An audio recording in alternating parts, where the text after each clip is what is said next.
देखिए हम आपको आज पढ़ाने वाले हैं साइंस में हमारा लेसन क्लास 10 सब्जेक्ट साइंस और लेसन फर्स्ट चल रहा था, जिसमें 2-4 वीडियो पहले से अपलोड कर चुके हैं। जिसने नहीं देखे वो जाकर इसको देख ले। तो ये लेसन हमारा फर्स्ट का क्वेश्चन नंबर 6 हम आपको आज बताने वाले हैं। क्वेश्चन नंबर जो 6 है वो दिया हुआ है कि निम्नलिखित रासायनिक समीकरणों को संतुलित करना है। यानी कि जो हमारी ये रिएक्शन दी हुई है और इसमें रिएक्शन होने के बाद में जो प्रोडक्ट रखा वो दिया पहले से है, हमें सिर्फ और सिर्फ इसको संतुलित करना है, इसकी बैलेंसिंग करनी है। ये बैलेंसिंग कर देंगे हमारा क्वेश्चन सॉल्व हो जाएगा। आए देखते हैं। तो क्वेश्चन हमारा ये है कि C6H12O6 ये हमारा कार्बोहाइड्रेट का फार्मूला होता है और इसकी रिएक्शन जो कराई गई है वो ऑक्सीजन के साथ में कराई गई है। जो रिएक्शन कराने के बाद में हमारा क्या प्रोडक्ट निकला, कार्बन डाइऑक्साइड गैस निकली, जल निकला और ऊर्जा मुक्त हुई। अब ये हुआ कैसे, अब हम आपको समझाते हैं। जैसे कार्बोहाइड्रेट जो हमारा होता है, जितना भी हमारा मीठा फल खाते हैं या खाना खाते हैं, कुछ भी खाते हैं तो हमारे कार्बोहाइड्रेट के रूप में जाता है। तो जितना भी हम फल खाएंगे, खाना खाएंगे, वो हमारा सारा कार्बोहाइड्रेट होता है। होता क्या है, जब कार्बोहाइड्रेट हमने खाया तो जब हम सांस लेते हैं तो ऑक्सीजन जो लेते हैं वो ऑक्सीजन हमारे सीधे पेट के अंदर जाती है, फेफड़े लंग्स में जाती है और जितना भी हमने भोजन खाया है उसको जला देती है। जलाने के बाद में क्या होता है, फिर सांस हम जब जाती है तो उसके बाद में क्या हम सांस को छोड़ते हैं। जब छोड़ने के बाद में हम कौन सी गैस निकलती है, कार्बन डाइऑक्साइड गैस निकलती है और जल निकलता है और ऊर्जा मुक्त होती है। वही चीज़ इसमें दिखाई गई है। ये कार्बोहाइड्रेट है, जितना भी हम फल फ्रूट वगैरह खाते हैं तो ये हमारा कार्बोहाइड्रेट है। कार्बोहाइड्रेट खाने के बाद में जो ऑक्सीजन जो हमारे पेट में जो ऑक्सीजन गई, लंग्स में गई, उसने क्या किया, इसको जला दिया। जब इसके लिए रिएक्शन करी तो रिएक्शन करने के बाद में जब हम सांस लेते हैं सीधे अंदर जाती है, उसके बाद हम छोड़ते हैं तो छोड़ते कौन सी गैस है, कार्बन डाइऑक्साइड गैस। तो ये कार्बन डाइऑक्साइड गैस निकली और जल निकला और ऊर्जा मुक्त हुई। अब इसमें करना है क्या, हमें बैलेंसिंग करना है। तो बैलेंसिंग कितने करते हैं तो देखते हैं। सबसे पहले कि यहाँ पे C6 दिया हुआ है, कितना दिया हुआ है, C6 दिया हुआ है और यहाँ पे सिर्फ C अकेला है। यानी कार्बन यहाँ पे 1 है, कार्बन 1 है और कार्बन यहाँ पे 6 है और यहाँ पे कार्बन 1 है। तो यहाँ पे 6 और यहाँ पर 1, तो इनके पास बैलेंस कम है और इनके पास ज़्यादा है। तो इनको पूरा करने के लिए हम क्या करेंगे, यहाँ पे 6 लगा देंगे। जब हम 6 लगाएंगे, जब 6 लगाएंगे तो इसका मतलब वो कार्बन हमारे 6 हो गए और इसकी मल्टीप्लाई इस ऑक्सीजन से हो जाएगी। तो हमारे ऑक्सीजन कितने हो जाएंगे, 12। यानी कि इसका मीन्स ये हुआ है कि ऑक्सीजन की संख्या कितनी हो गई, हमारी 12 हो गई है और कार्बन हमारे पास यहाँ पे 6 है। तो कार्बन यहाँ पे 6 और यहाँ पे कार्बन 6, तो यहाँ पे बराबर हमारे हो गए। फिर देखते हैं कि हाइड्रोजन की संख्या कितनी है हमारे पास, 12 है। यहाँ पर 12 है ऑक्सीजन और यहाँ पे ऑक्सीजन कितने हैं, 2। तो यहाँ पे क्या करेंगे, 6 लगा देंगे। जब हम 6 लगाएंगे तो इसकी मल्टीप्लाई हो गई तो 6 दूनी 12।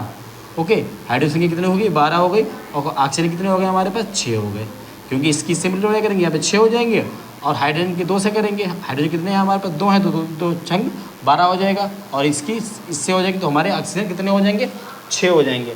उसके बाद में फिर देखते हैं ऑक्सीजन कितने हमारे पास हैं, 6 तो ये है और 2 ये है, तो 6 2 8। अब यहाँ पे ऑक्सीजन कितने हैं, 12।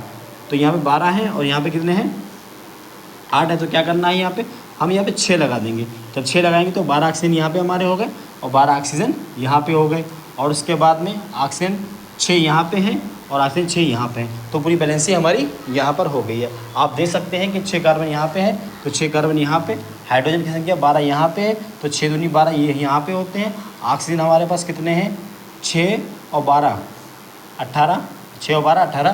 तो यहाँ पे 12 ये है और 6 यहाँ पर ये हैं और ये हमारी पूरी बैलेंसिंग कंप्लीट हो गई। ओके, आइए दूसरा देखते हैं।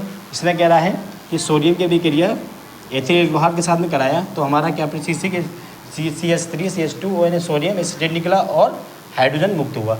अब इसकी बैलेंसिंग में करनी है तो देखते हैं। यहाँ पर Na कितने यहाँ पास, 1 है और यहाँ पे Na कितने हैं, 1 है। फिर कार्बन की संख्या कितनी हमारे पास है, कार्बन हमारे पास 2 है। एक कार्बन ये हो गया, एक कार्बन ये हो गया, 2 कार्बन पूरे हैं। हाइड्रोजन संख्या कितनी है, 5 और 1 6। तो यहाँ पे देखते हैं 2 3 2 5 और यहाँ पे हाइड्रोजन ज़्यादा हो रहा है, हाइड्रोजन की संख्या हो रही है ज़्यादा। तो हमें क्या करना है, हाइड्रोजन इसको, यहाँ पे हाइड्रोजन हमारे ज़्यादा है और यहाँ पर हमारे हाइड्रोजन क्या है, कम है। यानी कि यहाँ पर कितने हो रहे हैं, 3 2 5 1 6 और यहाँ पे कितने, 3 2 5 और 2 7 हो रहे हैं। इस साइड में 7 हो रहे हैं, यहाँ पर 6 हो रहे हैं। तो इधर कम है और इधर ज़्यादा है। तो हमें क्या करना है, इसको बराबर करना है। और जब हम यहाँ पे 2 लगा देंगे तो इसका मतलब क्या होगा कि हम हाइड्रोजन की संख्या कितनी हो गई हमारे पास, 2 हो गई। ओके, जब हाइड्रोजन की संख्या 2 हुई तो कार्बन, अब इसकी मल्टीप्लाई कार्बन से भी की जाएगी तो कार्बन कितना हो जाएंगे, 4 और इसकी इससे कराएंगे तो हाइड्रोजन कितने हो गए हमारे पास 10, और इसकी कराएंगे तो कितने हो गए 2। ओके, समझ में आ रहा है आपको? मतलब ये होता है कि जितना हम लगा देंगे, जिसके सामने हम जितना भी लगाएंगे उसकी मल्टीप्लाई हो जाती है। एग्जांपल जैसे दें आपको, जैसे कि यहाँ पर हाइड्रोजन है, यहाँ पे हमारा क्या है हाइड्रोजन है, यहाँ पे हम 2 लगा देंगे तो हाइड्रोजन हमारा 2 ही है। अगर हम यहाँ पे 2 कर देंगे तो 2 की इससे गुणा हो जाएगी तो हमारे हाइड्रोजन से कितनी हो जाएगी 4 हो जाएंगे। सेम इसकी है कि जितने भी प्रोडक्ट लगे होंगे सबसे मल्टीप्लाई होती चली जाएगी तो हमारा क्या होगा हो जाएगा। ठीक है, तो यहाँ पर हम देखते हैं, तो फिर से देखते हैं। तो यहाँ पर जब 2 लगाएंगे, जब 2 लगाए तो यहाँ पर क्या हुआ, इसके आगे जब 2 लगाए तो कार्बन हमारे पास 4 हो गए, हाइड्रोजन हमारे पास 10 हो गए, और ये ऑक्सीजन कितने हो गए 2, और यहाँ पे हाइड्रोजन 2 हो गए। ओके, अब हम यहाँ पे देखते हैं, जब यहाँ पे कार्बन की संख्या 4 हो गई है तो यहाँ पे कार्बन कितने हमारे पास 1 और 1 2 हुए, तो हमें यहाँ भी 4 करना है। जब यहाँ पे 4 करेंगे 2 लगाएंगे तो 2 कार्बन हमारे पास ये हो गए, 2 यहाँ पे हो गए, तो हमारे पूरे 4 कार्बन हो गए। हाइड्रोजन कितने हो गए 2 3 6 ये हाइड्रोजन हो गए, और 2 दूना 4 हाइड्रोजन ये वाले हो गए, तो 6 4 10 और 2 12 हाइड्रोजन इधर होते हैं। तो यहाँ से देखते हैं 10 और 2 12 हाइड्रोजन हमारी संख्या बराबर हो गई है। उसके बाद में हाइड्रोजन बराबर हो गए, ऑक्सीजन की संख्या कितनी है 2 है, और यहाँ पे ऑक्सीजन कितनी हुई है संख्या कितनी हो गई है 2 हो गई है, और Na हमारे पास 2 हैं। अब यानी यहाँ पे 2 लगे तो Na भी हमारे पास 2 हो गए, तो हमें यहाँ पे 2 Na लगाना पड़ेंगे। ओके, हाइड्रोजन संख्या हमारे बराबर है, इस तरीके से हमारी पूरी बैलेंसिंग हो गई है। आई होप आप लोगों के समझ में आ गया होगा। वीडियो को क्यों उसका खुद बराबर है। देखिए अगला क्वेश्चन हमारा है, जो क्वेश्चन नंबर 7 है हमारा, कि जब लोहे की कीलो को कॉपर सल्फेट के विलयन में डुबोया जाता है तब विलयन का रंग क्यों बदल जाता है। ओके, जब लोहे की कीलो को कॉपर सल्फेट के विलयन में डुबोया जाता है तब विलयन का रंग क्यों बदल जाता है। तो क्या करना है हमें, पहले इसकी रिएक्शन कर लेते हैं। पहले हम क्या करेंगे, इसकी रिएक्शन कर लेंगे, और उसके बाद में जो है इसको फरमान रुको। तो देखिए क्या करेंगे, जब लोहे की कीले को कॉपर सल्फेट के विलयन में डुबोया जाता है तब विलयन का रंग क्यों बदल जाता है। ठीक है, तो देखेंगे जब लोहे को कैसे प्रेजेंट करते हैं F से Fe, जब लोहे की कीले को कॉपर सल्फेट तो CuSO4, कॉपर सल्फेट का फार्मूला होता है CuSO4 को डुबोया जाता है तो विलयन का रंग क्यों। तो इसकी रिएक्शन करेंगे Fe, यहाँ से जाएंगे लोहे का कीले, लोहा जो हमारा होता है उसको Fe से प्रेजेंट करते हैं, और कॉपर सल्फेट का जो फार्मूला होता है वो CuSO4 होता है। इसकी आपस में रिएक्शन करा देंगे तो हम क्या यहाँ से Fe ले लेंगे, तो ये हमारे यहाँ पे ये Fe हो गया, और यहाँ से SO4 उठा लेंगे, तो यहाँ से SO4 उठाया तो हमारा क्या बन गया फेरस सल्फेट, फेरस सल्फेट बचा क्या है कॉपर, तो प्लस कॉपर।